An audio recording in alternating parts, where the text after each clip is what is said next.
This is the Scottish Club Rugby Podcast. The Scottish Club Rugby Podcast. With Stuart Cameron and Dale Clancy.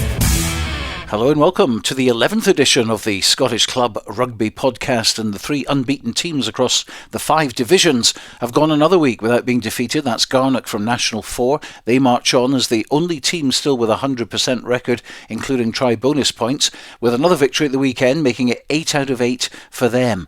And Ayr and Orkney, the only other clubs yet to taste defeat. Well, join me as always is Dale Clancy, and in today's show we'll be glancing back at last Saturday's results, taking a look at what's in store this Saturday with another full programme of 25 matches set to go ahead with a reasonable weather forecast predicted. And as always, we begin with the Premiership. Let's have a look. Curry 40, Selkirk 36, Enbrackies 57, Jed Forest 14, Glasgow Hawks 15, Hawick 36, Kelso 45, Musselburgh 12 and Marr 45, Heriots Blues 34. So a few talking points there. First of all, the top 2 teams in the league, Hawick and Marr, both won with bonus points.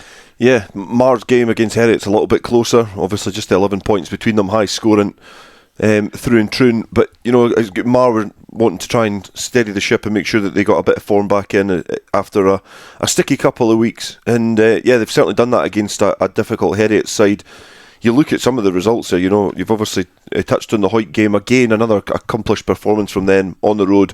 They find it difficult to go to Glasgow Hawks, so, you know, they put in a really good performance there. But one bolt from the Blues certainly is that Kelso result is phenomenal. Extraordinary. It was at 38-0 at half-time. No one saw that coming, particularly as, Musselburgh had beaten Marr at Marr the week before. Unfortunately for Kelso, not the Bill McLaren shield. We had Allan Tate on commentary. He thought Kelso were going to pick up the shield. No, it doesn't work like that. No, they have to defend it for 4 home matches first of all. But huge result and a huge boost for the club. And, we can't really explain that, can we? No, I think, you know, Musselburgh have been scoring loads of tries. Obviously that great result against Marr as well, running Hawick close, and they've just been a completely different team this year. But they must have pressed the kind of reset button and went back to the season before, because that's, you know, it's an absolute tanking from Kelso. But we always say it's difficult to go to Pointer.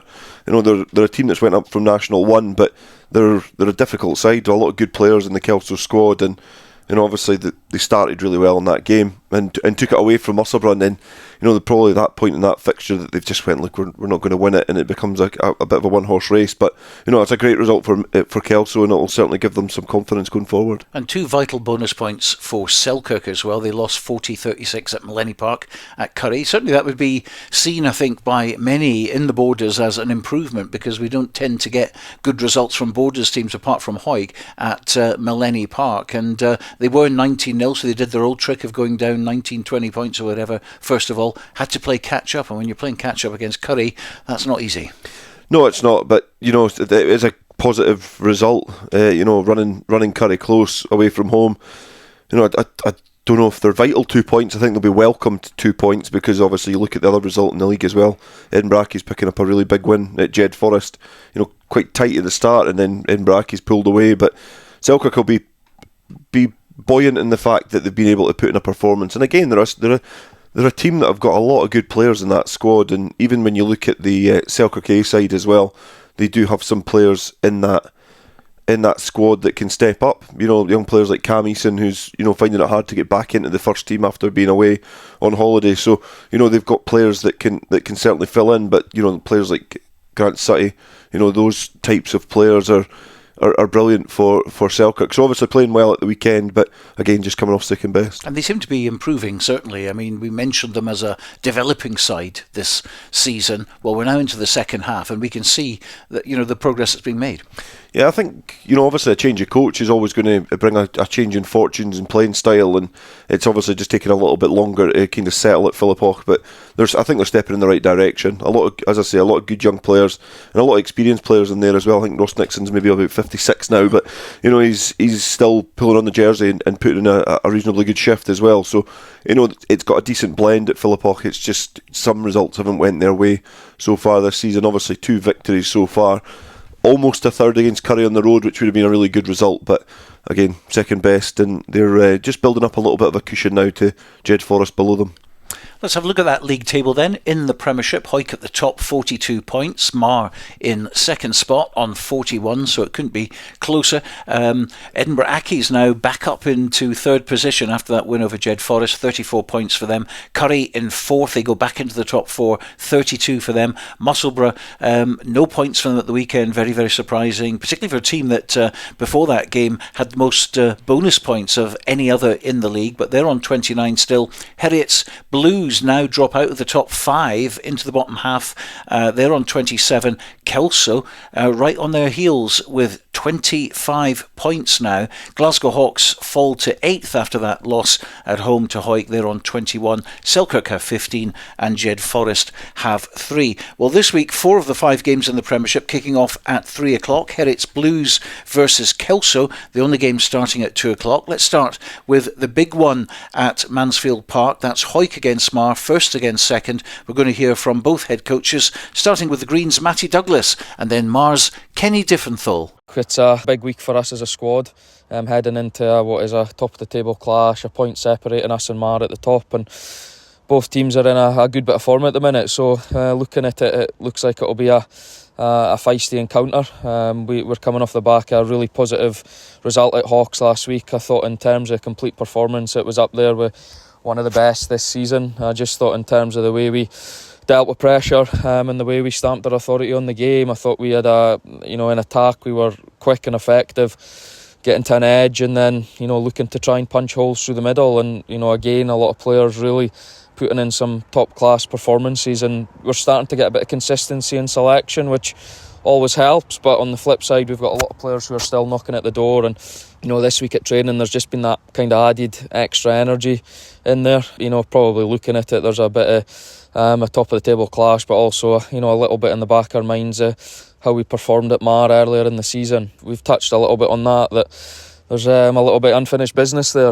Look, we've worked extremely hard this week, and Marr are a quality side. We've got a lot of respect for them, and we've had a lot of top class battles in the past couple of seasons. So look, we know how good they are. We know what they're like in terms of their attack and their defence, and they're a tough side to break down. So we're not taking it lightly. As I said, we've had that extra edge at training this week, and we're just looking to implement our game plan and see where we're at. We've got a tough couple of fixtures coming up in the next couple of weeks, so I think this Saturday is probably a marker for us in terms of where we really kick on this season. So team news, Morgan Tate will miss out this week due to a fractured finger that he done up at Hawks, but apart from that we've got a full squad to pick from, so it looks like it'll be a tasty encounter, and we'll certainly be looking forward to welcoming Marr to Mansfield at the weekend. Great to get the bounce back last weekend after the disappointment against Musselburgh. One disappointment though was our ill discipline. So spoken about that this week and try to tighten up on that. It's a big driving force in what I do is our discipline, and that was disappointing last weekend, but we fixed that. We all know what a big challenge is to go to Hawick and try and come away with the win. So the boys have so far prepped reasonably well, and we'll continue to do that and head to Hawick trying to play a good brand of rugby and come away with the win. We all know how tough it's going to be, but it's a top of the table clash, so I'm sure everybody will be up for it.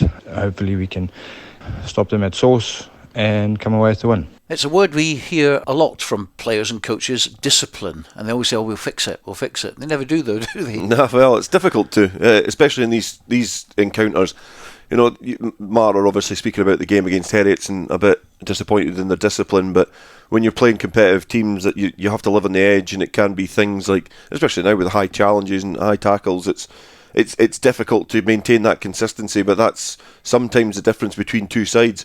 Although it's not always. You look at the discipline for Hawick in their Premiership final last year, and they still went on to win. So, it's not the be-all and end-all, but obviously it does help if you can keep all 15 guys in the park, and if also you're not giving away needless penalties, trusting your defence so that you can make sure that you can, keep pressure on in the opposition's half instead of relinquishing that and then playing back back towards your own line. But it's interesting there. I think obviously Kenny Diffenthal mentioning stopping Hawick at source and is definitely what you need to do. You cannot let them get up any momentum and head of steam, especially at Mansfield, because they're two really big packs. It's going to be a physical encounter between both sides, but they've both got a little bit of X factor in behind the scrum as well, which is I remember covering the game last year and it was a bit of a wet blanket, to be fair, because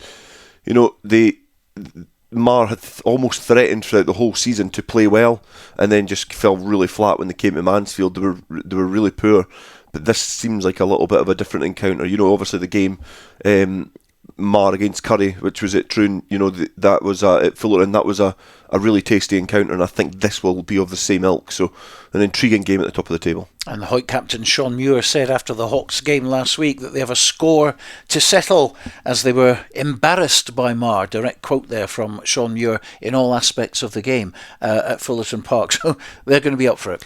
Yeah, they definitely are. I think when we were speaking about that game before, I think we'd mentioned that we wouldn't have been surprised if Hawick did go on the road and get defeated, which is what happened in the end. But it's almost been that little jolt for Hawick. They've went on an undefeated run last year, obviously had a hugely successful season, and then came into this year. And there's always the danger that you get a bit of complacency. But I think that it wasn't complacency that set in. I think Marr raised their level. They were better than Hawick on the day. And Hawick have then went, look, we don't want to be knocked off our perch. They've came back, really good performances since then. They've looked really, really solid. So again, I think they go into this one with home advantage. And Hawick defending their home record, of course. No defeat there since October 2019, and remember Marr took the Bill McLaren shield off them earlier in the season, but have since lost it to Musselburgh, as we mentioned earlier, and they're now in possession of the trophy, which they'll defend that on Saturday. More on that in a moment, but whoever wins this will top the table. Yeah, and I think it gives the teams a little bit of a confidence boost as well, because that's a big one out of the road. We always talk about at the turn and eyeing up the next fixtures. Obviously this Marr game's come a bit quicker in the season than perhaps the other ones that are going to come down the road. I think Hawick perhaps have almost the better run of fixtures. I know they've got the 3 away games at the end, but they play those big 2 games that we mentioned before pretty early on. Marr have to wait a little bit before they obviously welcome play Curry again. But this is a huge game at the top of the table, because it's about trying to secure that home semi-final certainly, and then get advantage for the home final. So at the turn now, they're both almost neck and neck. So in terms of getting that home slot, then this is vital. Well, live commentary on that one on Rugby Radio with Robin Purdy and Stuart Johnson making his first appearance on Rugby Radio. Stuart has been head coach of Melrose, Gala and Hawick, now a referee, but he's injured at the moment. He's in a boot, so one of those moon boot things. So he makes. I thought you meant of a car. No, that's someone else. So he makes his debut behind the microphone on Saturday, and no doubt he'll be answering a few tough questions from Robin Purdy about his career so far. And I'm sure equally Stuart will defend like a really good cricketer at the crease. But there'll also be television highlights, of course, on Borders Rugby TV on Sunday of that one. Well, Heriots Blues versus Kelso now. Last time the two met, it was a draw. Let's hear from Kelso Director of Rugby, Neil Hinnigan. Heading up to Goldenacre on Saturday to face Heriots. Obviously it will be a very tough match. We haven't managed to win a game away from home this season yet, and Heriots haven't lost a game at home this season, so that really shows how hard the task is going to be to get a win. But obviously confidence is a bit higher now in the camp after a really good performance last week against Musselburgh.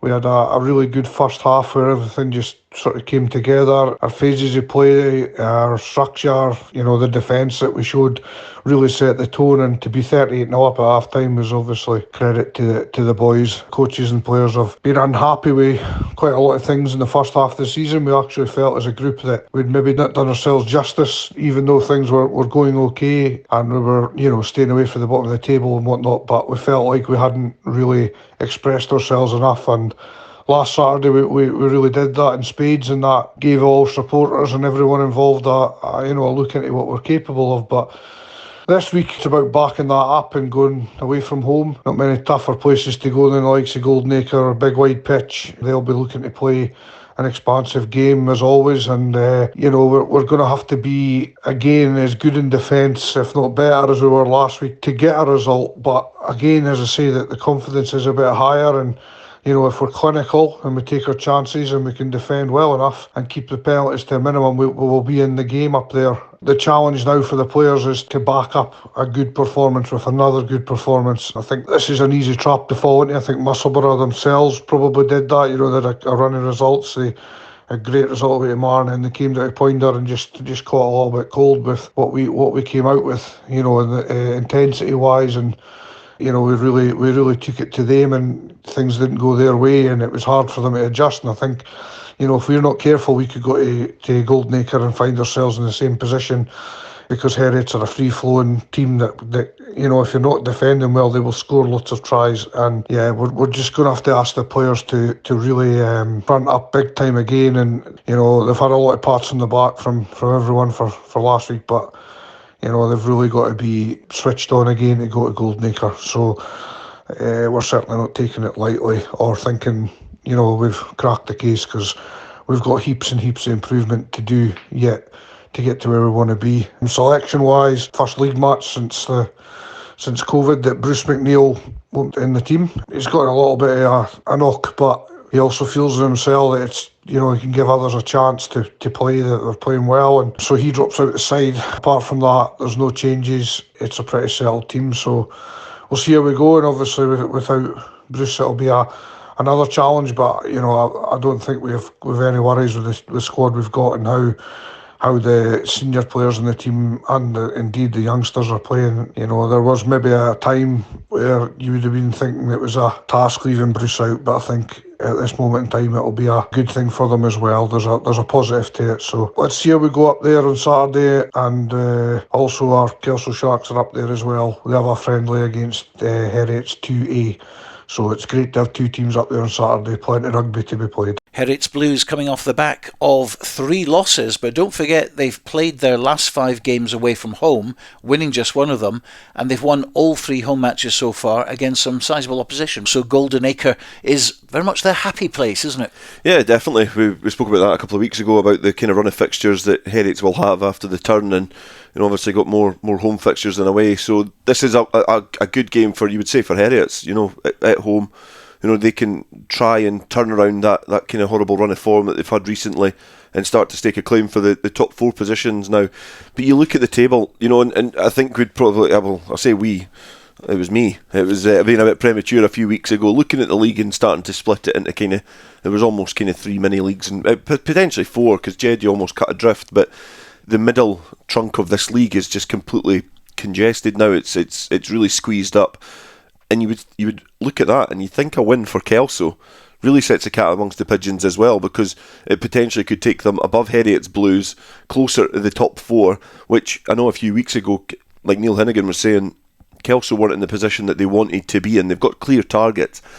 I do wonder whether top 4 was a target for them at the beginning of the season, but the way that the run of fixtures have went and the way that the form's been for the teams, you know, apart from Hawick and maybe Marr, any team can beat anybody in this league, and I think that's what's making the kind of race for the top 4. Those 2 away semi-final places are really interesting. So this is a big game, because it's unrealistic, I think, but Kelso are still within a shout. Now, Curry have tasted defeat 3 times this season. Pretty unusual, that. And Selkirk ran them close on Saturday in a very high-scoring game. What about Jed Forest coach David Grieve? Because it's Jed Forest who take on Curry this weekend. On Saturday, we went up to play Edinburgh Accies. In the scoreline, it looks like we got pretty hammered and it was one-sided, but to be fair, first half, I thought we were really good. We played some of our best rugby this season. Our structure was good in attack, defended well, and to be fair, I can't remember them kind of breaking us down. Most of the points came from in the first half. It was a driving maul, and to be fair, they've got possibly the best maul in the league for the lineouts. But second half, we kind of lost our energy. We looked heavy-legged. Everything we were doing good in the first half, we just couldn't produce it in the second half. We just kind of completely run out of steam. But again, we can't criticise our players. They're giving everything. The one concern I do have is we could only take 18 boys on Saturday. It's just not good enough, considering we were the only game in Jed that weekend. Our seconds didn't have a game, and we could only take 18 up. Kind of felt a bit let down with some of the players in the town. There's injuries and there's 2 or 3 illness as well, but as coaches, we need more. Like, we need more commitment for players. We need players to come down and just help us out. This week we've got Curry, and again, we're getting very, very close to must-win situations here. We've got two home games in a row now, and we need points with these both games. David Grieve, discuss that one. Oh, that's a good one. Yeah, it's good to hear him speaking so open about it. The game first, obviously, playing well in patches, playing well in 40 minutes, but it's the same conversation that we had about the Hawick Selkirk game. You know, the game's 80 minutes long, and I think that's been some of the problems that Jed have had, especially likes against Marr. You know, they've been able to compete in chunks, but it's the little bits either at the beginning or the end of a game which is seeing Jed off. Now with the players, I think that that is a pretty much a call to arms, really, if anything. He's obviously alluded to the fact that there's injuries and illness in the squad. It's worrying and concerning that a club of Jed Forest standard can only produce 18 players on a Saturday when there's not another game. That is worrying. What that does now is that comment shines a light, because people in the town will be talking about that. You know, people in the club will be talking about that. It shines a light on this squad now. So when you see names, omissions on that team sheet, you're going to be asking a couple of questions as to why they're not involved. So that really does put the responsibility onto the players. So the reaction's going to be interesting. Does 18 become more? Does 18 become 20 players in the squad? Or are they going to start? The worst thing that happens is they go the other way. You know, a couple more injuries. You know, one or two serious injuries before that game. You know, they're literally scraping the barrel. So what that comment does is it shines a light on some of the players to say, look, are you willing to play for your town? Are you willing to help out and muck in with this team now? And it's always difficult, especially when you're at the bottom of a table. Like, what is the incentive? Like, what is the joy in going, knowing that you are potentially, well, on paper now, you're the worst team in the league. What is the incentive and the drive? Now, obviously, Greavy said there that it's to help out. It's to come and give more support to the coaches, give more support to the club, and that should be an incentive enough, you would think, for players to come back and put that jersey on and at least make a fist of it. Because we've seen when they played Marr at Riverside with a strong squad, they can compete. Jed, there's never been a question about Jed's commitment and their ability to compete on the field. But when you have that they're not committing as much off the field, that's when it seeps into the performances. So it's a huge statement, I think. You know, it's bold as well. But the coaching staff are in the same position as the players. How many times have we ever seen in Scottish rugby, club rugby, coaches not turn up?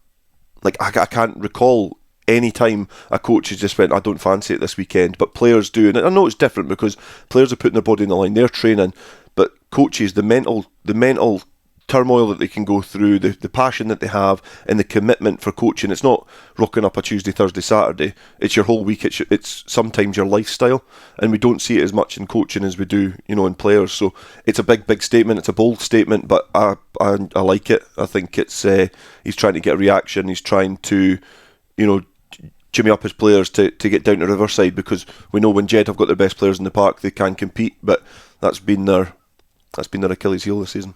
And of course, it's interesting as well, because it's not just this season. Last season they were short in numbers a wee bit as well. And you mentioned about coaches coming in. I mean, these guys at the moment looking after them are local. But when Andrew Brown was in charge, he was coming up from Consett, I think, along with Mark Lee. A long way to come. And to meet sort of half a dozen people at training, it's disheartening. It is disheartening. But then again, like you think about rugby as a whole, like the pyramid system that we have, and I've said it before, is sometimes clubs just find their level, and unfortunately for Jed at the moment, this might be one of those phases where they have to find their level. If there's not an appetite for something, and you know they've not got the players, then it might be that in National 1 the players will enjoy it because they're more competitive. They might be mid-table, they might be fighting for promotion again, and we've seen Jed in the years gone by drop a couple of leagues, and as soon as their tails are up, they start sweeping back through, you know, and the players come down to Riverside. The only difficulty now is those players that have been through that before are perhaps in the latter stages of their rugby career, but it's the dedication, it's the commitment that they're looking for. They've got 3 points in the league this season, so you know it's obviously it's not an attractive proposition to go and play Hawick and Marr and Curry.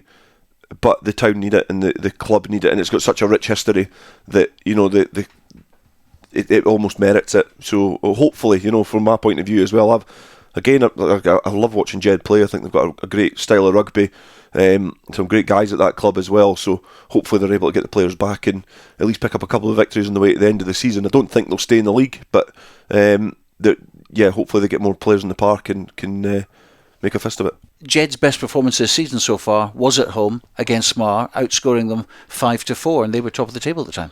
Yeah, this is a good fixture. I don't think Curry are as formidable as they were early on in the season when I talked them up at great length. They were really strong, and obviously I think the makeup of their squad has changed a little bit with some personnel swapping in and out. But Jed perform well at home. We know they do.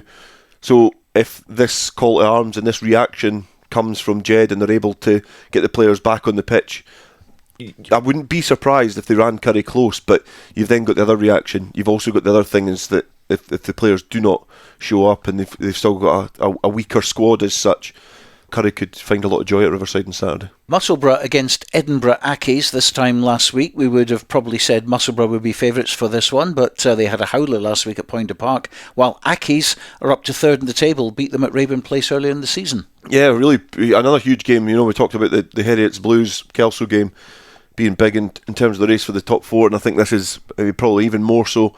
Musselburgh have had a great start to the season, scoring a lot of tries, some good wins on the road. That kind of the victory at Philiphaugh kind of ignited a real rich vein of form for them. But Edinburgh Accies have been really patchy, but I've always said I still fancy Accies to get into the top four, but they've started to hit their stride now. So, obviously, you would say almost the pressure's off for Edinburgh Accies because they're away from home.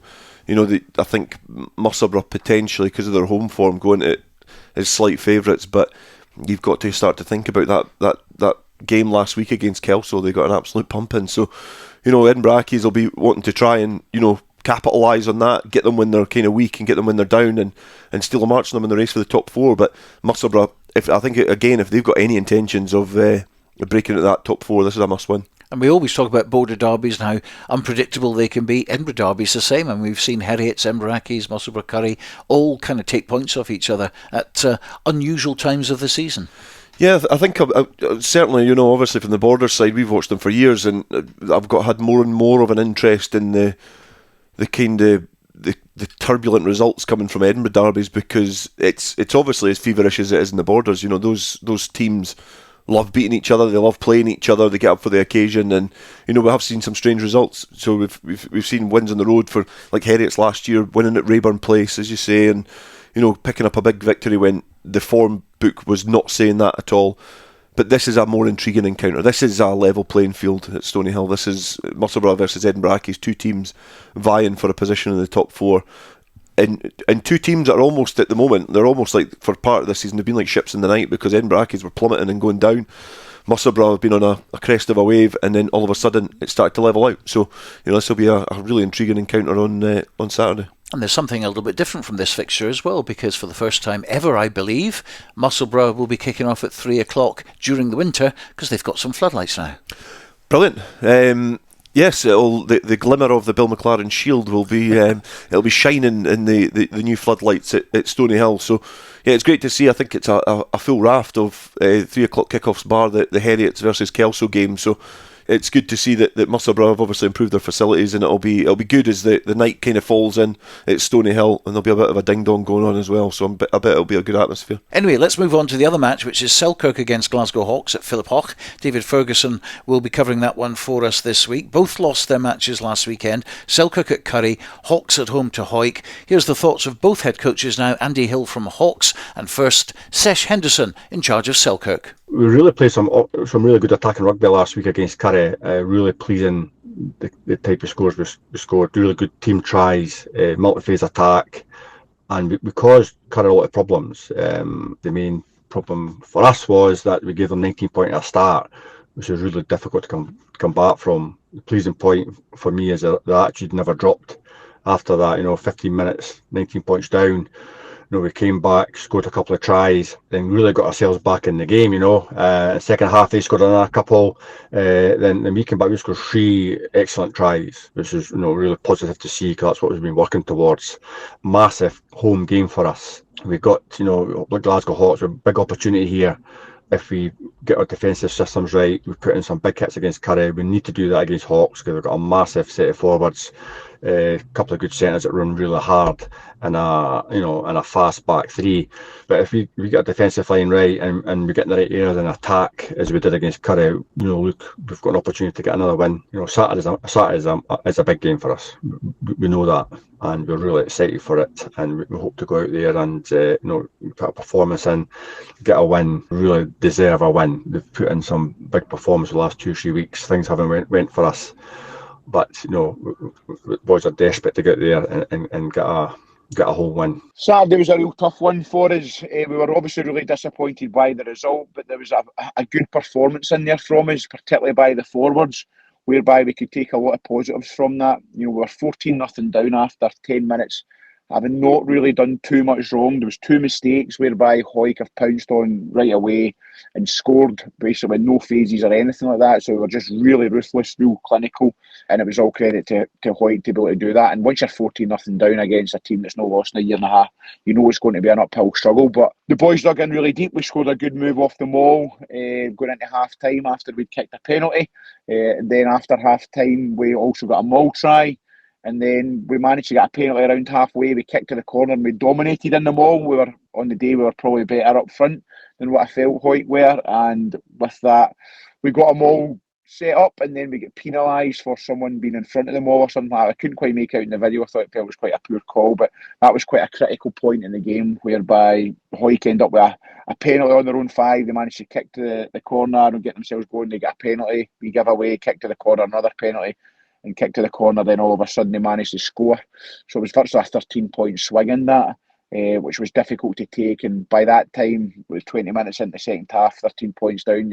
You're back to where you were 10 minutes into the game and chasing, and it's probably unrealistic we're going to get back into it. And then Hawick managed to score again. They basically gave us an opportunity to go away and try a few guys in different positions, see how we cope, to try and see how that would go. But I was really proud of the forwards. Best performance I felt they'd had through the entire year. It's about trying to put the performance together because we know how important Saturday's going to be against Selkirk. They're just a position below us. They're going to be desperate to beat us. We're obviously desperate to continue moving up and focusing on beating those guys round about us because we feel if we can get 2 or 3 games on the bounce, which is obviously really difficult, particularly the way our fixtures lie, then we'll put ourselves in a position to be around about 5th and chasing down teams. And there's games obviously like the Curry game in hand, and we virtually play them back to back, where if we manage to get a result in both of those games, it's a massive swing for us. So we just need to focus this weekend to try to put together an 80-minute performance.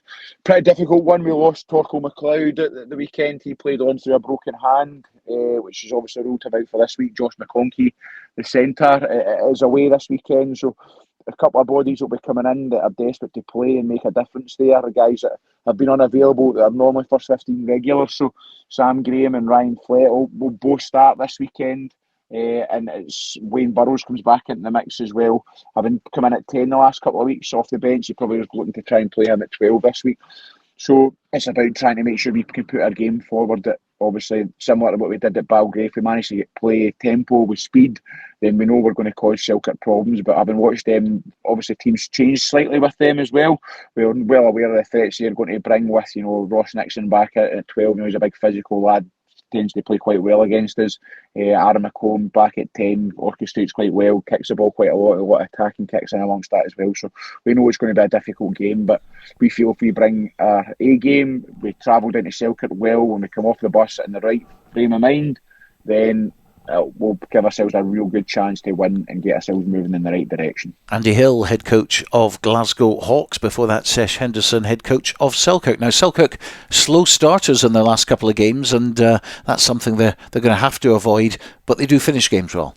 Yeah, especially at home, you don't want to be starting too slowly. You want to try and get your home crowd behind you, give them something to cheer about and give them something to back you with, and this is probably quite a good game. Again, the Hawks have got a big pack, and Selkirk have got decent width, and they're able to throw the ball about, so there's almost a contrast in styles there. Although Selkirk, they've got a good front row, depending on who's been deployed, because it's been chopped and changed so far this season. I think obviously they've got quite good depth in the front row, I would say, but obviously they can do a bit of rotation there, so they're going to have to be strong up front to allow that platform. You hear them chatting, Andy Hill chatting there about the boot of Aaron McComb and where he likes to try and play rugby, and he's a good control and fly half. He takes the ball to the line as well, so he asks questions of defenders, and he's not a Scotland Club international because he's a bad player. He's a quality 10. Equally as good a 9 as well, so he's a good rugby player all round, and Hawks know that threat, and I think Celtic will be trying to utilise that. They'll be trying to just pin Hawks back in the corner, trying to get them play from deep, and try and see if they've got any confidence to really test them and really take the game to Celtic. So again, it's one of those games that Celtic, as you say, they need to start quickly, but the pressure's off them. I don't think there's any real danger of them going down. I think they've got a couple of victories left in them which would see them home and hosed. But Hawks, as they said a few weeks ago, almost about a month and a half ago now, they've given all the other teams a bit of a head start in the race to the top 4, so they've still got that in their sights. So this is another game this weekend which is a must-win for one of the sides, and I think it's Hawks who have to put in the performance. Well, we were at Hawks last week, of course, covering that game, and they didn't play badly, to be honest. I mean, they were 14-0 down, basically a couple of errors on their part, and some good play from Jay Linton, and all of a sudden they're 14-0 down against the run of play. Very hard to play catch up against the Scottish champions, of course. But overall, I think they didn't get a great deal of luck in that game, and they'll be disappointed with the result, of course. But they'll certainly be looking to change things at Philiphaugh, and it's going to be an interesting game. Yeah, it's amazing how games pan out, and obviously they've looked back at that game and noticed they've apart from a couple of moments in the game, they've been competing really well against the Scottish champions and league leaders. But the difference is not Jay Linton's the difference, but players of that ilk, being able to break away from the scrum and break 2 challenges. You're already in behind, and the supporting lines coming through from the likes of Callum Rennick. It's difficult to compete against that. It's certainly a time for Hawks to go back to the drawing board and against a side who are towards the bottom of the table. So a lot is expected of Hawks. I think that they go into this and they certainly start as favourites. So there we are. I think it's about time we went into National 1 now, isn't it? Let's take a look at National 1's results from last week. Biggar 55, GHK 8. Haven't said that for a long time. Gala 31, Watsonians 10, Glasgow Accies 29, Ayr 50, Highland 38, Dundee 12, and Melrose 40, GHA 10. So we'll start with Biggar. 2 wins on the bounce now. They've slow starters in the league, but they've finally got their season running. Yeah, I think they've welcomed a few players back, and it's obviously a really important time in the season. And I still stand by my statement last week. I think that was the biggest game.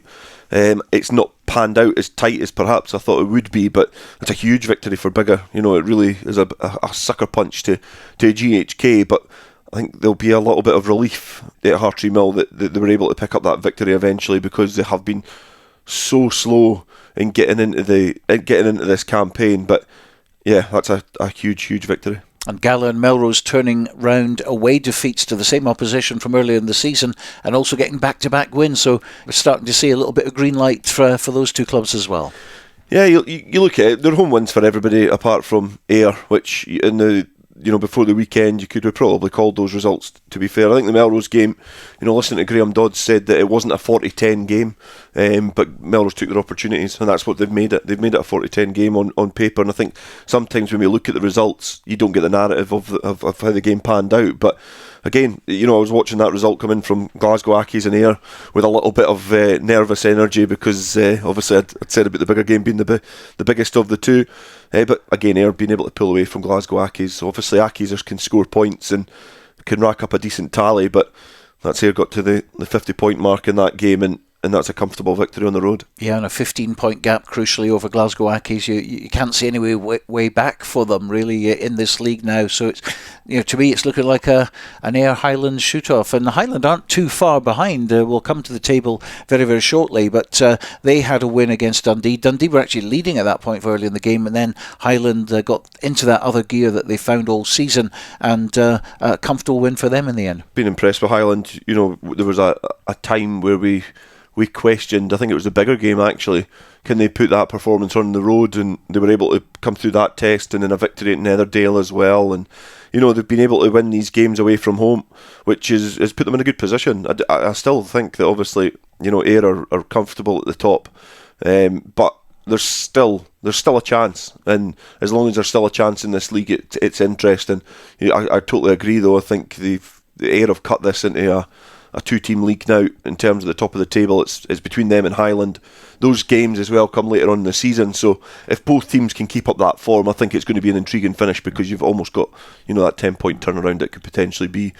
on offer for both of these sides, but yeah, Ayr are in irresistible form at the moment. So we're at the halfway stage, apart from Gala and GHK, who have played 10 games instead of the 9 so far. Ayr, top of the table, 9 out of 9, points difference of 189, 7 try bonuses, 43 points at the top of the table and looking comfortable. Highland in second place, just that one loss to GHA earlier on in the season. They're on 37. Glasgow Accies in third on 28. Melrose just 1 point behind them now, almost identical, played 9, won 5, lost 4, and only 17 points difference. Glasgow Accies with 7 try bonuses, 1 losing, and Melrose 6 try bonuses and 1 losing, and they're on 27. GHA have 25, Gala 23, Watsonians 20, Biggar 17, Dundee 16, and GHK 13 at the bottom.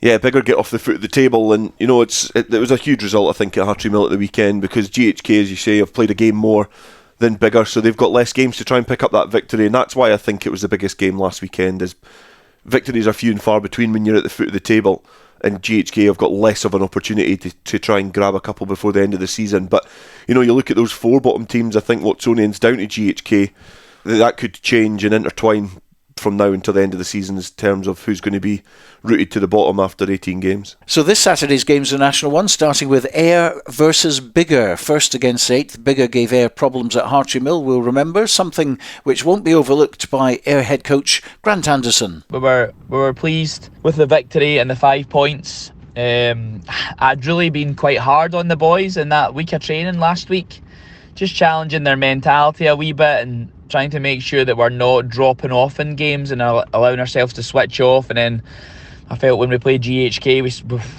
we only played for maybe half an hour of that game.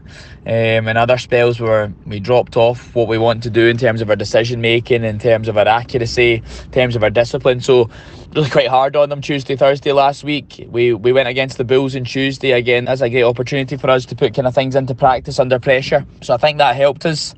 And then obviously Accies, we had done our homework on Accies. Accies are going really well. They're obviously a really good team who are well coached by the lads. They probably play a kind of unique brand of rugby in this league. They're probably the team that wants to play the most. Happy to throw it about. I was actually really impressed with their maul on Saturday, if I'm honest. Luckily for us, our maul D is one of our strengths, so that worked. But I was really pleased with the 5 points, and it keeps our momentum.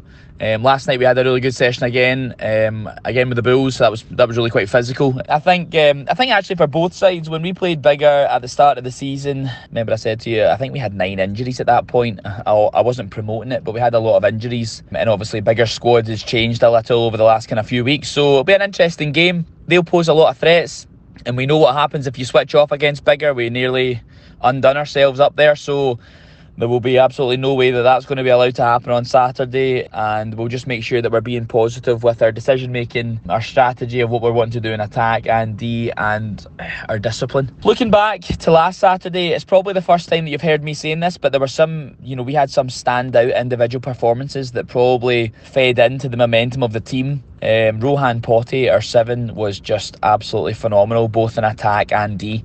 The level of go forward he's given us in phase play is just exceptional. For me, it's at pro level. Joe Stafford is another one who had been injured for a few weeks. He's now back, and the impact that he made on the squad, just in his knowledge and his understanding of the game and the power of his carries, that really gave us a fantastic attacking platform. And then another standout for me was Adam McGowan, who is, I've spoken to you before, he's a scrum half by trade, but has been playing on the wing for us, and he was fantastic on Saturday. And what we're looking to do in terms of our attacking system, he was able to execute that fully. So I was really, really pleased with that. And then towards the end of the game, we actually put him into 9, and he was equally as destructive in there as he was on the wing. So I was really, really pleased for the group overall, but also for those individual guys to be putting such a high standard of performance in. It's what was needed against a quality team like Accies. Again, turning our attention to Biggar, we're looking to make sure that we're keeping our performance levels as high, if not higher, than they were last Saturday. It's about developing a squad understanding for me, kind of a shared vision of where we want to be, where we see ourselves and how we want to be playing week on, week out. And it needs to be consistent for me, and that's the biggest thing. I think consistency with your selections in terms of what guys are doing when they come in, consistency about your structure and attack and D, that then builds some momentum. So I'm looking to see the same performance, if not, go one better. and we're looking forward to the game. It should be a physical battle that we'll enjoy. So that's Aaron Biggar, and a real challenge for Biggar this week. Yeah, obviously off the back of a really good performance against GHK, Biggar will go into it with a little bit more confidence than perhaps they would have a fortnight ago. But Ayr at home at Millbrae is a difficult place to travel. Literally just for the infrastructure to get to Ayr, it's bad enough. But it's a bit of a West Coast derby, and I think Biggar will be up for the occasion as well. Nothing to lose for Biggar. They want to try and salvage as many points as possible, but Ayr want to just keep that juggernaut going towards the Premiership, I think. Dundee against Glasgow Accies, desperate Dundee now, and Accies will want to return to their big scores that have evaded them for the last few weeks.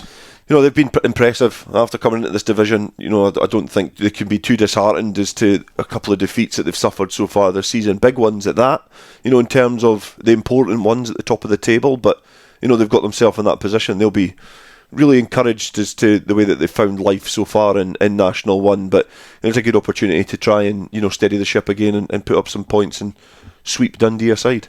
GHA versus Gala, 5th against 6th. Here's Gala Director of Rugby, Ewan Swinton. Game against Watsonians on Saturday was one that we were pretty pleased with. The outcome with a 31-10 result was I think satisfactory. We could have done better. We could have scored more tries. We left one or two out there, but I think you can almost always say that in a game where things have gone fairly well. What was really pleasing on Saturday was some real grunt coming in from the forwards. We had lots of go forward from guys like Glen Bruff, Tim McCavanagh and Cammy Pate, all making breaches that took us well into the opposition territory and set up chances for themselves and for others. In the backs, there's a real flow about the way we're attacking now. We have settled down from the slightly harem-scarum scenario we had at the start of the season. Scott Peffer's at standoff is injecting some real shape into the game, and the wingers are expecting to see the ball on a regular basis. And we're seeing Richie Mitchell really settle into a first-team game, and Ben Gill in the other wing is really improving his game as well. He's settling in and coming on really well from where he was at the start of the season. So all looking good, and we are heading up to GHA on Saturday. That will be a really challenging game. GHA have lost a couple in the spin, but they are a strong outfit, and I think it's quite normal that the Glasgow sides perform that wee bit better through in their own territories. So we are expecting a really hard game, and to an extent it's almost a free hit in the sense that many will be expecting us to struggle up there, but that's certainly not how we'll see it. We're confident. The shape is really coming into the game. We are due an away win. There's no reason why it shouldn't come on Saturday. We have the defence, so the attacking side of things starting to come through really well, and the defensive aspects of the game, the way that we're covering the pitch, the way that we're protecting our territory is fantastically improved. We'll expect to front up in the forwards. As I've said before, the front five are certainly much stronger and more solid than they were in the start of the season, and the back row are getting lots of chances to run, link with the backs and make things happen. So it'll be tough through at GHA, but I think that there's a more than fair chance that we'll come out of the game with something. I would hope for a win. I won't be surprised if we win, but what we'll look for is an ever-improving performance and take things forward in the second half of the season really strongly. Ewan Swinton there, Director of Rugby at Gala. Gala been creeping up the table after the last two wins, and they could go up again above GHA on Saturday. Let's not forget they have played one game more, the same as GHK has, which is more worrying for GHK than Gala. Yeah, a lot of G's and a lot of H's in there, and but yeah, definitely I think GHK, as I alluded to before, have played one game more, so there's less opportunity to pick up another victory. But in the middle of the table, it's just trying things out and trying to build towards next season now, because there's no realistic expectation from any of those sides that there's going to be an opportunity opening up to be competitive. And I think that the sides know that now. The new 10-team leagues, there's not as much opportunity for promotion or relegation. So unfortunately for some of these teams, they've now just hit that point in the season where the games are they're competitive games. They're always going to be competitive, but there's not as much riding on them as perhaps certainly those teams at the bottom and the couple at the top as well. So there's that kind of little trunk in the middle, and GHA and Gala are stuck in that. GHK versus Melrose, that's 10th against 4th. Melrose have also won their last 2 games. How are they going to approach this one? Let's find out from head coach Ian Chisholm. It felt like we just really clicked against GHA last weekend. The way that we approached the game and the way that we stuck to task, and just the tactical discipline that the boys showed right the way throughout the game was bloody good. And up there, first time round, we got turned upside down at scrum time. So since then, it's been a huge focus for us, and we've put a lot of time into it, and we sacrifice other areas of the game to allow the forwards to go and work at that. And look, we've had John Dale down, we've got Nick Bevan down, and for me, like the experience of these guys and the little bits of fault correction that they're bringing in all the time it's priceless for us, and our guys are really they're really engaged when people like this are down as well. But look, I'm just so proud of the performance and so proud of the attitude, and as you'd expect, the whole energy around the club as a whole was brilliant after the game. And it's probably the first time that it's looked like a team that's been coached by Ian Chisholm, if that makes sense. Struan Hutchison got a bit of his funk back. He made a ridiculous amount of line breaks, and Finn Barry was great. Bruce Colvin was a real source of go forward for us.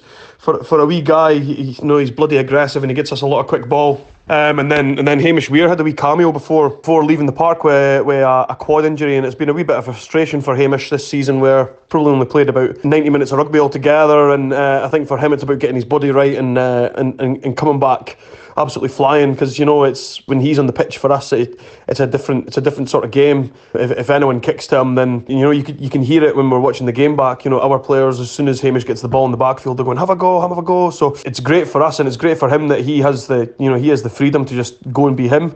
But again, like going back to the GHA game on Saturday, we moved the ball a lot. We played at real tempo, tried to go width to width and tire them out a wee bit, and I thought we did that really well. Not an awful lot is going to change going into this weekend, but as we travel away to GHK, we know that they're at the bottom of the table, but traditionally over the last few years, Melrose have had a really good performance followed up by a really poor performance, and while there was a lot of focus and a lot of praise around our attack at the weekend, I think it was our defence and our ability to manage our half that allowed us to go away and do that. So those are the key messages going into this week, is around continue to manage our half, continue to make good decisions, continue to transfer pressure to them, and when we get an opportunity, let's make sure we take them. And while it was a 40 points to 10 scoreline against GHA, we had maybe 6 or 7 line breaks that we didn't convert. We had a few 5-metre line outs that we didn't convert, and then again we missed a few kicks at goal as well, which for me would have stacked the scoreline up even more. But we're not taking anything for granted. GHK they're a different team at home than they are away.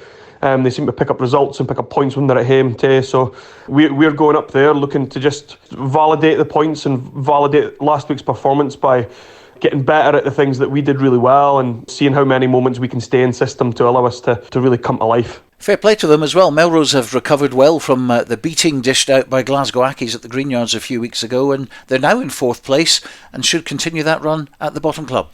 Yeah, a team of that ilk should, Melrose, we know how good they are, in terms of the years gone by. They're a huge club in Scottish rugby, so that can't be understated. But obviously they've reacted pretty well to having some unsavoury defeats, and it really just it cut them away from that top of the table. And against GHK now, they had a really handsome victory early on in the season, 68 points to 7. It was a huge victory for them.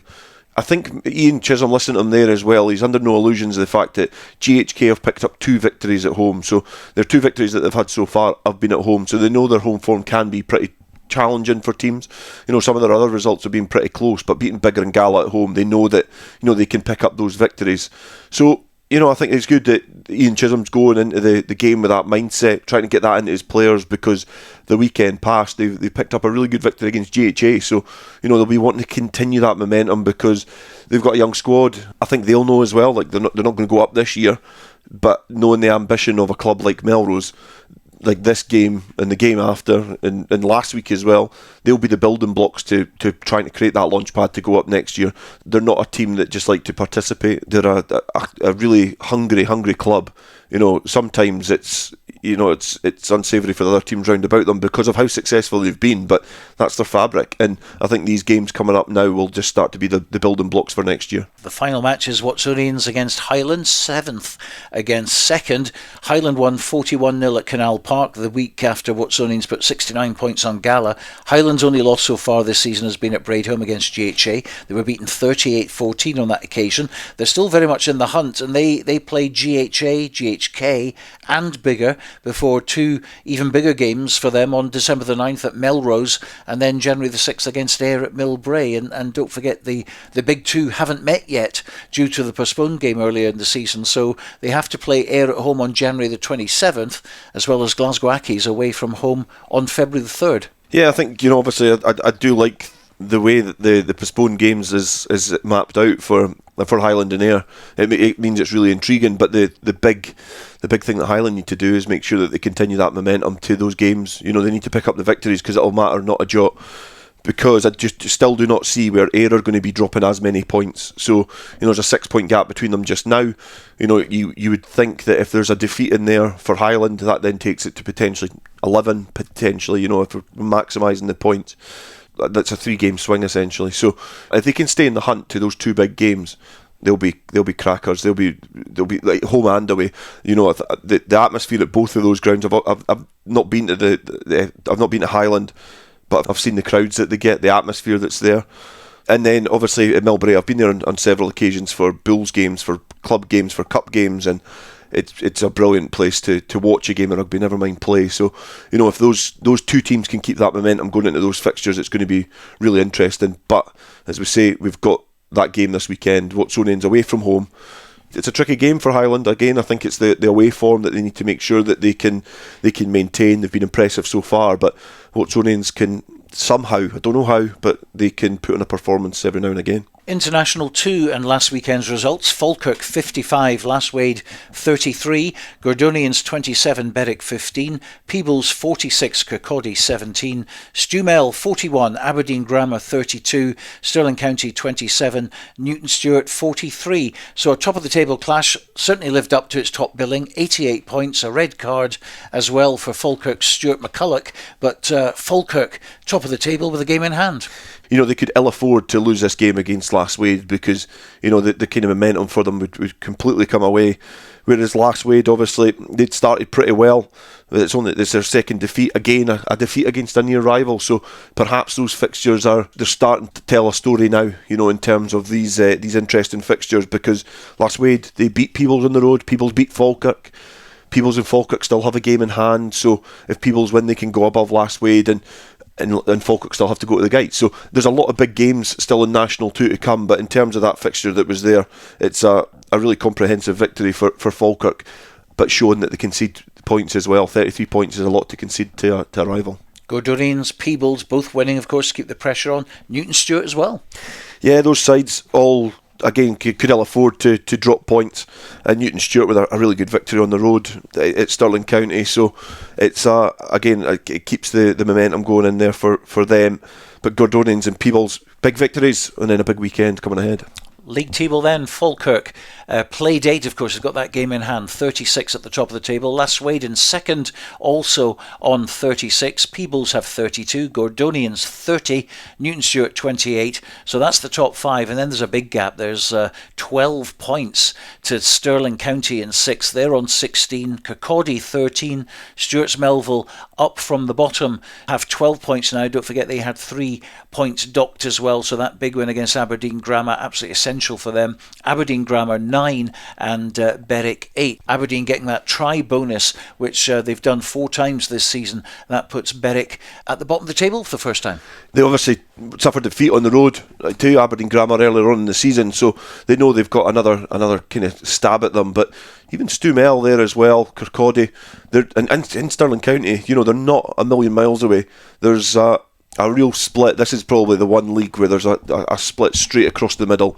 There's certainly a competitive battle for promotion, but it's equally as competitive for relegation. The only thing which is ominous for Berwick is they're the only side in that division yet to pick up a victory. Falkirk against Newton Stewart, first against fifth. Can Falkirk reproduce that home form from last week? You would argue that they can. You know, they're playing a side who have had a good string of results recently, but Falkirk do need to make that home form count, because this could certainly be a big game come the end of the season for Falkirk to look back on.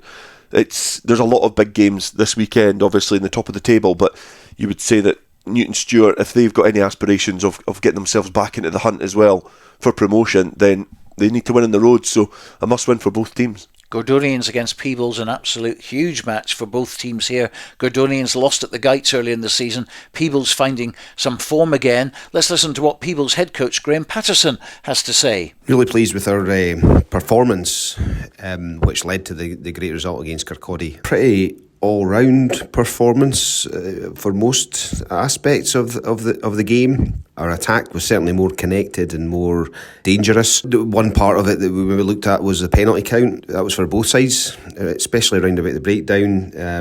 A lot of that is quite subjective in terms of the referee's interpretation of what was going on. So we've had a look at that. We don't think there's a real immediate problem, but we've worked on some areas that we think might give us a positive outcome going forward for the season.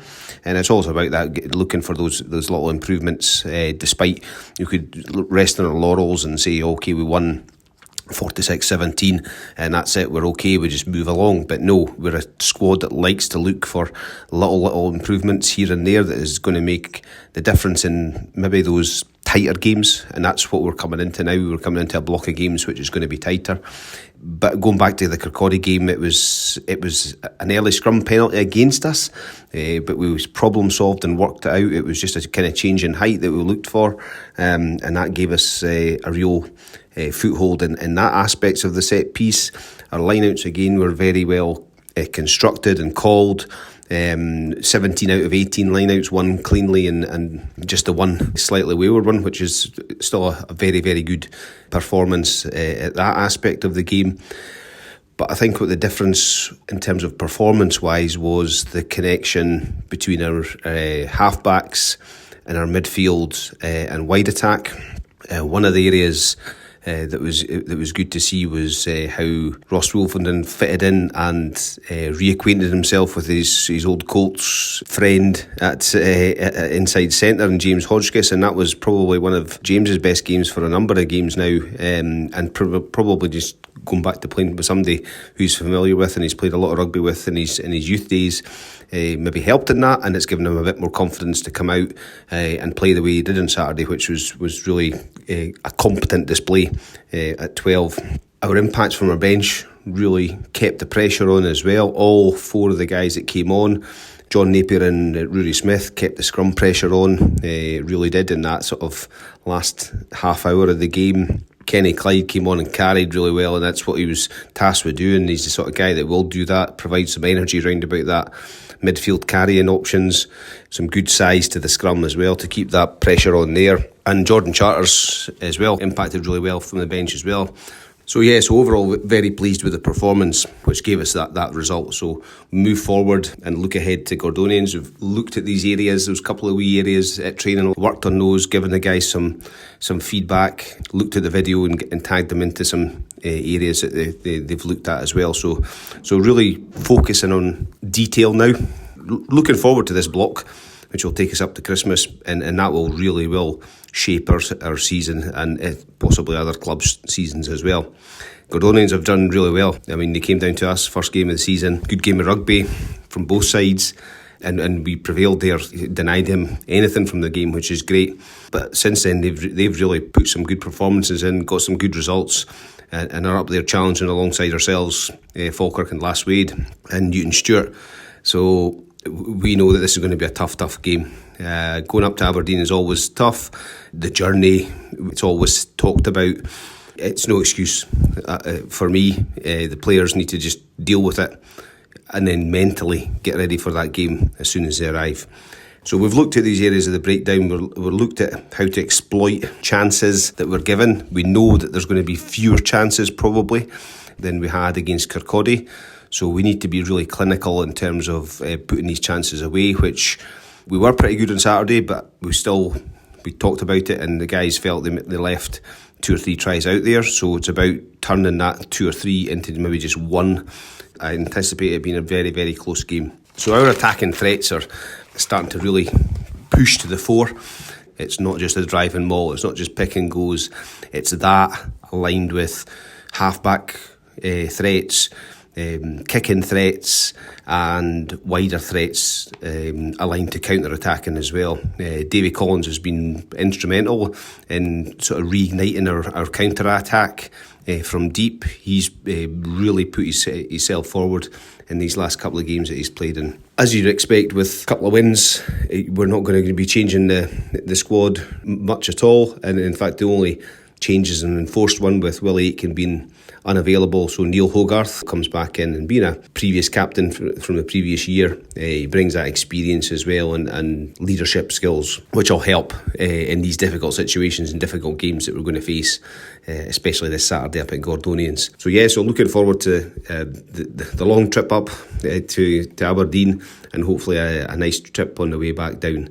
Graham Patterson, now this could put a bit of daylight between Peebles and Gordonians, but the opportunity for Gordonians to move into third.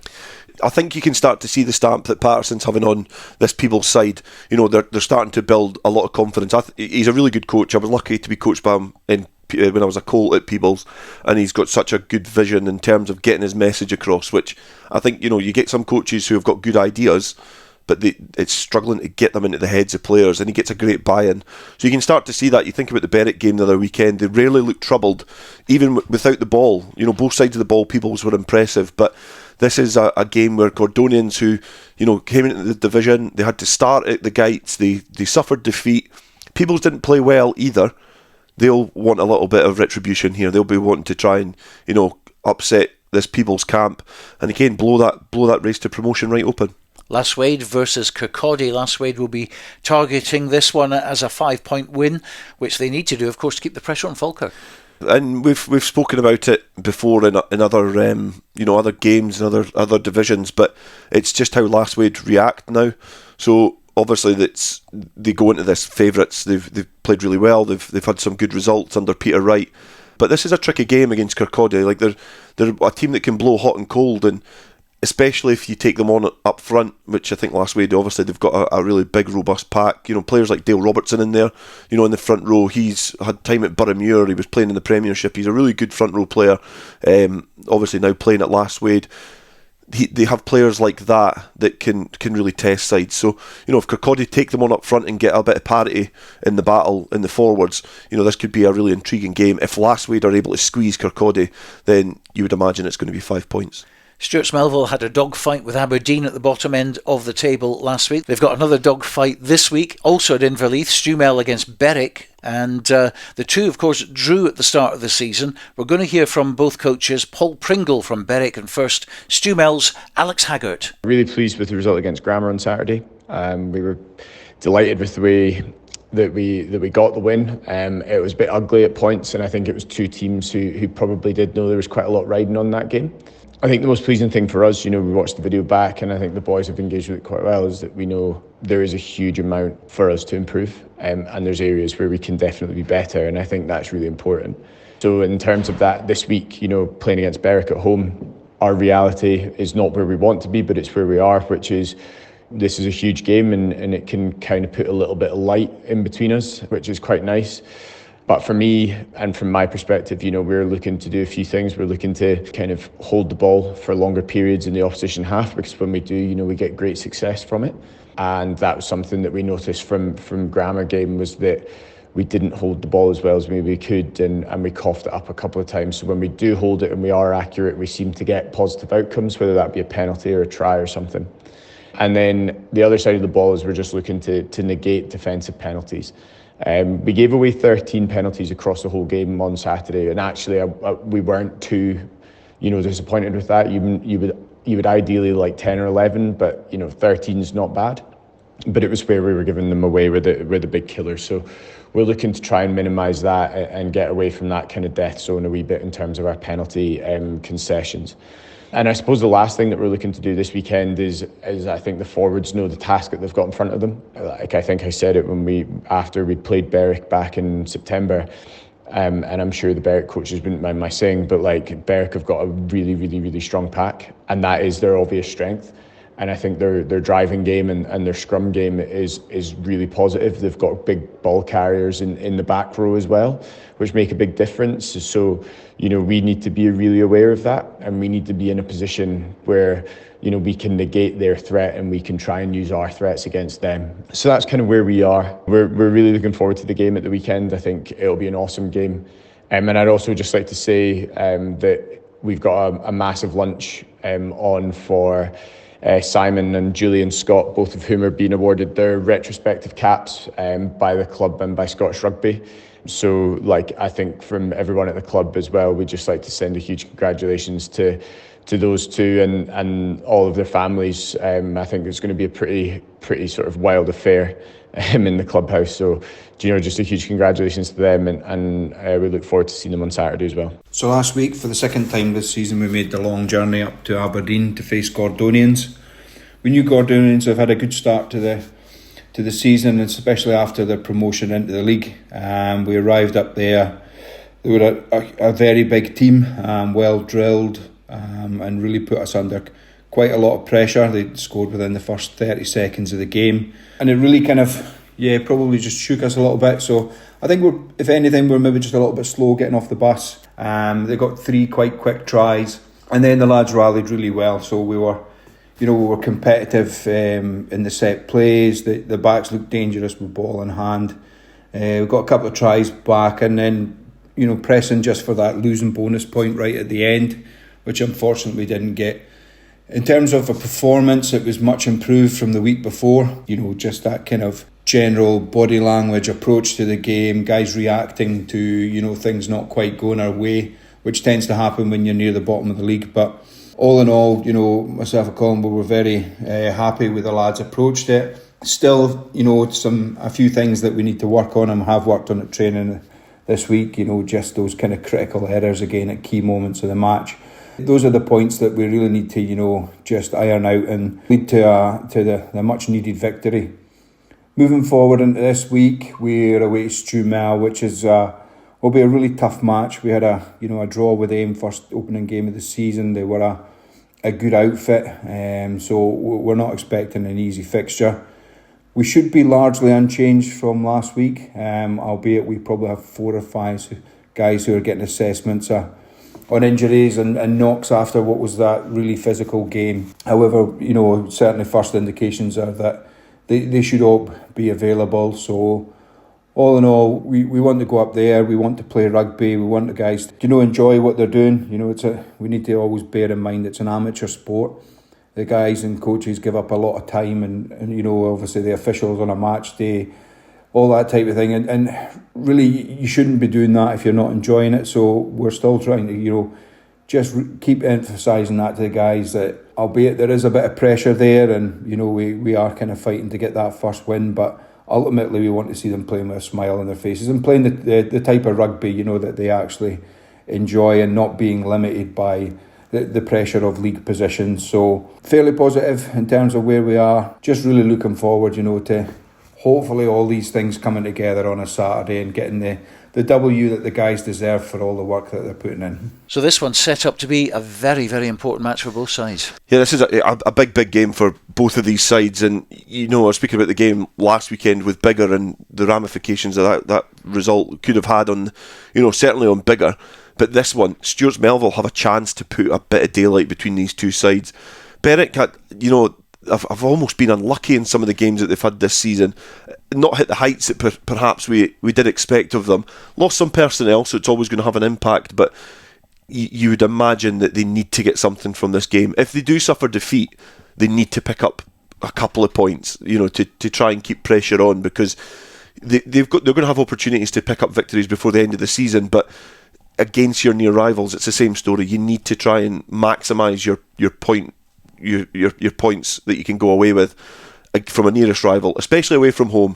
but Berwick are again yet to pick up a victory, so it's a big game. Pressure, I would say, for rarely, I think for the away side in a relegation battle, you've always got the pressure off because it's on the home side. I think it's on Berwick here because they've not picked up a victory yet, and Stuart's Melville will be wanting to try and get a bit of distance between them. Well, Rugby Radio on Saturday is actually coming from Inverleith for that 2 p.m. kick-off, and we'll be there before we hand over for live commentary to Mansfield Park for Hawick against Marr. But plenty of eyes on this one, and always a pleasure to go to the old Scotland ground at Inverleith. Don't forget, we're on air at 1:30 all the way through till 5 o'clock. Stirling County against Aberdeen Grammar. Let's find out what Stirling head coach Craig Deakins has to say this week about this one. We can't be gifting teams easy scores. It's a bit of a common theme at the moment. Conceding soft tries off nothing really. It's not as even as consistent pressure from the opposition. These unforced errors that we're doing, we really need to make sure we're reducing them. Because we turn it over, but we are scoring points. We're scoring more than enough points, I believe, to be winning games. But it's our defence at the moment that's really leaking some tries. There's a couple of changes to our team this weekend against Aberdeen. Mickey Keston, our 17-year-old tight head prop, who's played out absolutely outstanding for the last couple of weeks, is going back down to play for our under-18s in the cup game against GHA. But George Radcliffe's coming back in from injury, so he'll be shoring up the tight head spot for us this weekend, which is really good. There might be a couple other changes in the backs. We're just looking at some injury protocol stuff at the moment and see how these guys are going to pull through. However, it should be pretty much a consistent team from the team that went out against Newton Stewart the week before. Looking at the Aberdeen game this weekend, they're a team that's below us in the table. We need to make sure come the end of the game on Saturday that they're below us. These basement battles, we need to make sure we're coming out on top of them ones. It is really frustrating at the moment because we've played Lasswade and Newton Stewart. These teams are picking up some good points. So Lasswade's sitting second in the table. These games have, for me, they're all winnable. The Falkirk game 3 weeks ago was winnable. We just didn't fire enough shots. We're conceding some soft, silly tries, and the message from our players at the moment is, if we can stop these silly tries that we're conceding, we're really going to be challenging, and especially in this league. The teams we've seen now, we've met this is at the halfway mark. Everyone we've played, bar maybe a couple of teams that I would probably say were a lot better than us. Every team is pretty much able to beat everyone on this table. So I think it's going to be a really exciting second half to the season. No weeks are easy games. Like Aberdeen come down this weekend, they're a team that I know they've only won once this season so far, but that means absolutely nothing. They're going to be coming down here fighting for their lives. They'll be wanting to pull us into the basement battle more. We're wanting to obviously stretch away. So, as I say, come the end of the game on Saturday, as long as we've got the win this weekend, I'm going to be happy. So Aberdeen know how to score points, try bonuses in half their games this season. Stirling 3 wins from 9. Yeah, it's years gone by, we've seen Stirling County against Aberdeen Grammar, in the top reaches of Scottish Club Rugby, but now the sediment settles on a bit of everything that's went on over the last kind of decade. Both sides find themselves in National 2, and this is a game towards the foot of the table. You've got to say that Stirling County aren't settled yet, so it's another chance for them to pick up some points and just breathe a little bit more comfortably in this division. But again, it's Aberdeen. They've played well in some games and just come off second best, in tight encounters. Obviously can score points, but you've got to look at some of those games at the foot of the table and think that out of those 4 teams there could be one big loser come the end of the weekend. And unfortunately my eyes are starting to look at Berwick, because if Aberdeen are able to pick up a victory on the road and Stuart's Melville win, then there's a gap between those sides at the foot of the table. But again, that's the intrigue of it, the fact that we don't know what the results are going to be. Aberdeen don't go into that game at Bridgehaws as favourites at all. It's going to be a competitive game, but the 4 teams at the bottom of that table are certainly meeting each other this weekend, and it's going to be interesting, the foot of the table. National 3 results from last week. Boroughmuir 27, Allan Glens 32, Hillhead Jordan Hill 38, Hamilton 14, Orkney 36, Cartha Queen's Park 10, Preston Lodge 89, Dumfries 0, and West of Scotland 32, Howe Fife 38. So a predictable bunch of scorelines from last week. The top 5 all winning against the 5 teams in the lower half. That means Orkney remain unbeaten with a game in hand on leaders Preston Lodge, who had a thumping win against Dumfries, while Hamilton, despite their 9 bonus points, still without a win, and in the past couple of weeks they've been off the pace really, haven't they?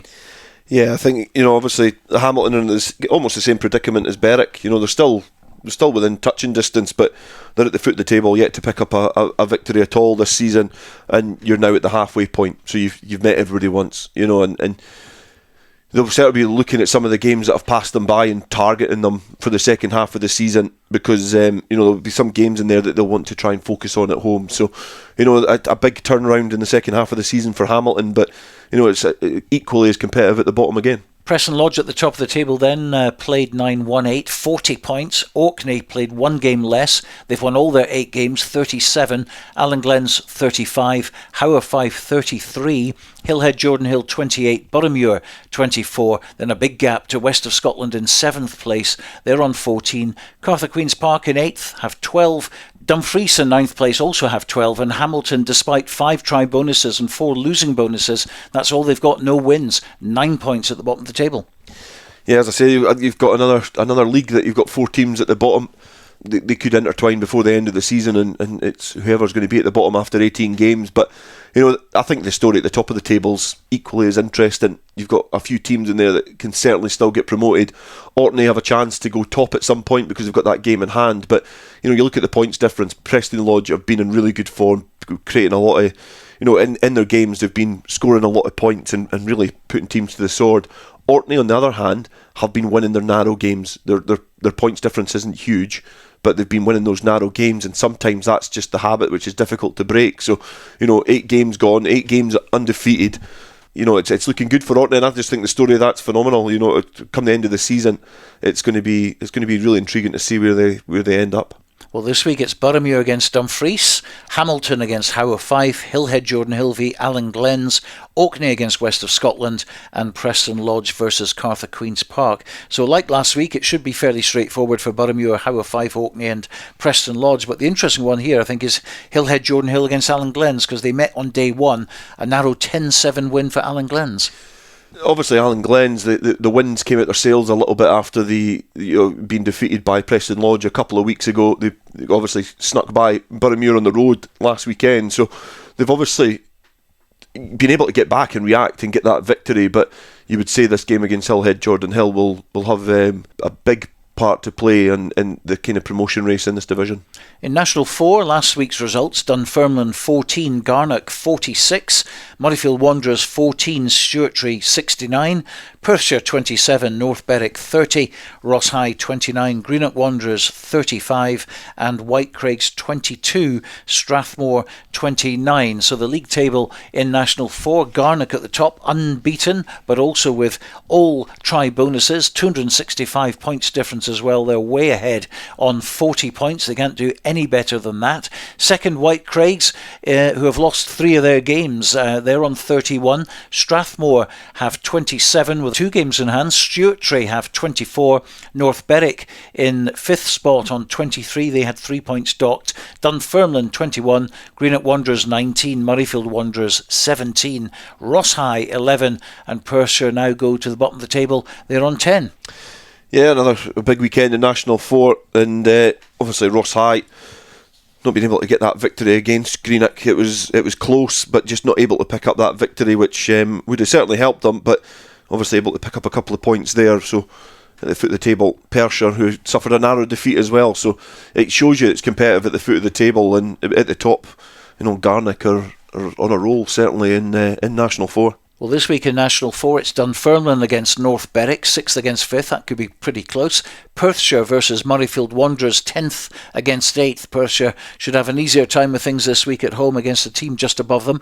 Ross High against Garnock, 9th against 1st. Well, it looks like 9 out of 9 for Garnock, unless Ross High can spring a major surprise. Strathmore v Stuartry, 3rd v 4th. Strathmore 2 games in hand on Stuartry. And Whitecraigs against Greenock Wanderers, 2nd against 7th.